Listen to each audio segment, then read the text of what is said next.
Welcome to Saturday Stories, the series where I tell you a story that I've written based on a picture that I took or a random memory that I have. Today's story is a random memory. I don't remember how many years ago this was now, probably in 2019, that we decided to go to Savannah, Georgia.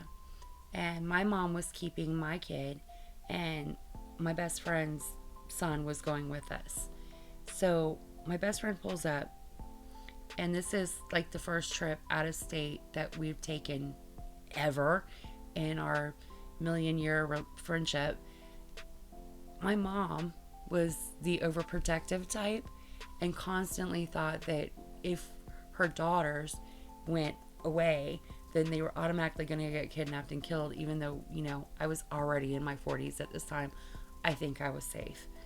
So it didn't really matter. My mom comes out of the house and she writes down Key's license plate number and she tells her, take care of my girl. And Key's like, yep, got it, Judy. We're good. So my mom goes back in the house. We leave. We go to Savannah. And Key always puts a cemetery on our itinerary just because I am in love with them. I love cemeteries. It's one of my favorite places to just be and wander and look at names and call them out. And it doesn't really matter. Anyway, the point of this story is we're in the cemetery and I'm wandering because they've got like the oldest headstones and just mausoleums and different art on the headstones and poetry on the headstones and statues and all kinds of things.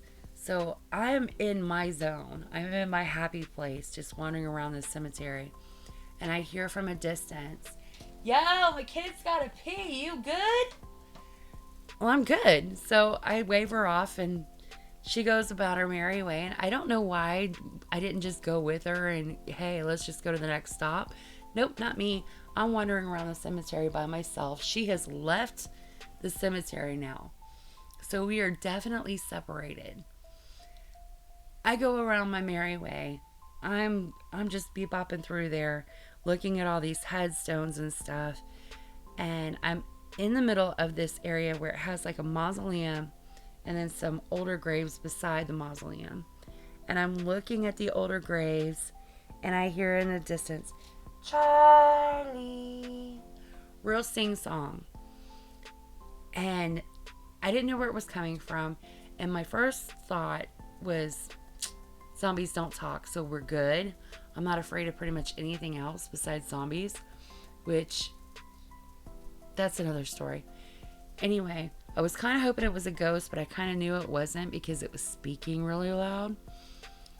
So I'm wandering deeper into the cemetery looking for this voice because I need to know where it's coming from because I'm nosy. I will be the first one to die in a horror movie. So I get around the corner and I'm looking and I see this gorgeous golden retriever just running from his owner and then running back up to her but not letting her catch him and then running some more. And it was really funny. So I watched it for a really long time while I'm walking deeper and deeper, not paying attention to where I'm going. So I get real deep into this cemetery. The lady catches her dog. She takes the dog away. I realize it's been a while. So Key's probably back by now. So I look at my phone to see if she tried to call me, but I have no service on it at all. So I can't call her. I don't know where I'm at in this cemetery. It's not familiar to me. It's a big cemetery, so I'm kind of trying to backtrack my way back based on the pictures that I took, which I don't know if you know this or not, but graves kind of all look the same after a while. So I couldn't figure out where I was at in relation to the entrance or the exit because where the location that I was at, it was just land. There was no road. You couldn't really drive in there. There was one road to drive in and out on, but there was no like cross paths. So I try to walk back to where I was at, checking my phone constantly. And I finally get back to where I can see the road. And when I see the road, I finally see Key. And I'm just laughing because she's looking at me like, I can't believe that you got lost. I'll leave you for 5 minutes and you get lost. So I come around the corner and I was just like, hey, how's it going? She's like, okay. I did not want to have to call your mama and tell her that I lost you. And it cracked me up because I was like, we are in our 40s. We should not be afraid of my mom. But there we were. All I could say was I got lost in a cemetery in Georgia. And for us, that was a funny story. And it was really beautiful pictures. So I figured I would talk to myself and tell you. Anyway, if you enjoy these kind of stories, like, subscribe, comment, tell me another cemetery I should go to. I don't know. Thanks for listening to me talk to myself.